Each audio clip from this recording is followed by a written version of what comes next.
Hi guys! Hello! This is for Aries. Welcome dito sa aking channel, Kapalaran 888. Welcome. Alamin natin Aries kung anong messages, vibration, gabay, energy para sa inyong lahat. This is general reading. So, alamin natin Aries kung ano yung message na para sa okay. Aries.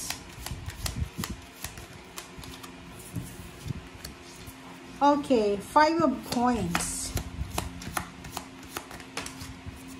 5 of coins and King of Swords. Aries, this is money. Earth signs, Virgo, Capricorn, Taurus, and air signs. So, Aries, nakikita ko siya dito na possible, are you with someone? May kapartner ka ba sa trabaho or negosyo? Kasi, etong first 2 weeks ng November, posibleng ikaw ay nakakaranas ka ng financial hardship. Left out ka. Parang you're financially struggling. Diba? Paki-comment nga sa comment section. Kasi, like, halimbawa, pakiramdam mo lang ha. Aries, pakiramdam mo lang na sa 2 linggong ito na walang solusyon yung pagkakaroon mo ng financial problem. So, parang feeling mo, walang sino man ang gustong tumulong sa'yo. Parang feeling mo na yung swerte ay yung hirap abutin. Or parang sinasabi mo sa sarili mo na ginagawa mo naman yung best mo. Pero talagang mailap yung swerte or mailap yung blessings. Parang ganun. And nakikita ko you're struggling eh. Parang halimbawa may trabaho ka naman pero nahihirapan ka na i-manage yung finances mo. Nahihirapan kang balansehin ba yung finances mo. Please comment down below if you resonated. Next card natin dito is this is air signs, Gemini, Libra, and Aquarius. Nakikita ko siya dito na isang Libra. So masasabi natin this one is Libra.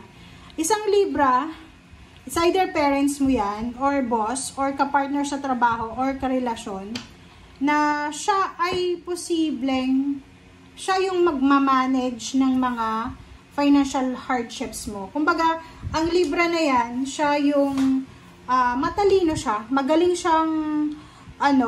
siyang dumiskarte. Hindi siya masyadong emosyonal, magaling siyang maghanap ng solusyon, lalo na kung pera yung pag-uusapan. And yung taong yan is nakaantabay siya sa'yo. So, hindi ka dapat nag-aalala kasi yung taong yan ay sobrang kumbaga, poproteksyonan ka niya sa abot ng kanyang makakaya. Okay?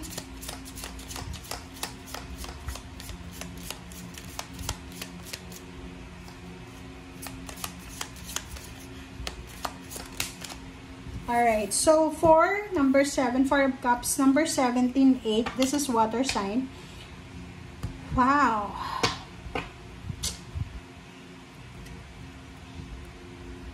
Okay, mag-iingat tayo, Libra. Okay, you need to be careful. Be careful kasi this coffin ay nagsasabi na pwedeng ikaw ay makaranas ng illness or pwedeng yun, magkaroon ng trangkaso, or pwedeng mawala ng trabaho, or posibleng because of financial problems ay paalisin ka sa tinitirhan mo, pwedeng hindi ka makabayad ng bills mo, ng rent, or kano pa man. And sinasabi ng bara, kasi parang etong barang to ay nagsasabi na you are with someone eh. Maybe you're in a relationship sa isang tao na medyo evil yung utak niya.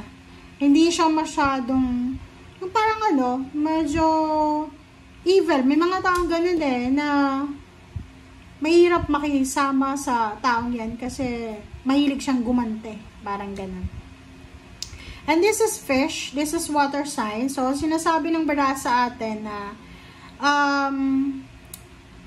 doon sa mga Libra, it's either may iba na mahihirapan i-manage yung pera because of sickness or illness. Like, halimbawa, pag nagkasakit or pwedeng nabuntis, syempre, mag-leave of absence ka, hindi ka magtatrabaho, wala kang sweldo. So, dito, sinasabi ng barahan na possible ka na mamroblema sa pera. Pero yung iba naman, posibleng kayo ay hindi na mamroblema sa pera kasi posibleng makatanggap kayo ng blessings, good news, or pwedeng makatanggap kayo ng gift, financial gift from someone na mapera, mayaman, parang ganun.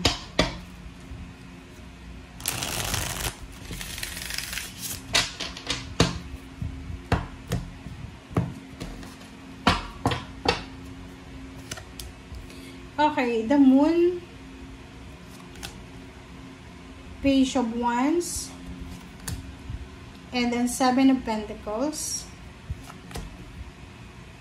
9 of Cups, 7 of Cups, and Knight of Wands. Alright, so dito sa barahang ito, okay, sa barahang yan, kung makikita mo, sinasabi ng baraha sa iyo, Aries, na meron kang takot na nararamdaman eh. Natatakot ka, it's either para sa sarili mo, para sa pamilya mo. But, kung makikita mo dito, sinasabi ng baraha na kung natatakot ka, Aries, para sa future mo. Like may mga Aries ang tagal na sa company, pero, or sa pinagtatrabahuhan nyo, natatakot pa rin kayo na baka pwedeng regular ka na, pero natatakot ka pa rin na baka mabankrupt yung company nyo, mapasali ka sa i-layoff or i-terminate. So, pwedeng yun. Natatakot pa rin kayo kasi pwedeng yung iba, pwedeng natatakot na hindi ma-promote, madagdagan yung sweldo, or pwedeng natatakot kayo na hindi nyo makuha yung satisfaction or yung accomplishment na minamanifest nyo. Sinasabi ng baraha sa atin dito na you have parang options. May options tayo eh na pwede nating magawa. So, kung baga, halimbawa, ano ba yung kinakatakutan mo? Natatakot ka na baka ma-terminate ka sa trabaho. Natatakot ka na maubos yung ipon mo. Natatakot ka na baka yung pinapangarap mo ay hindi mangyari.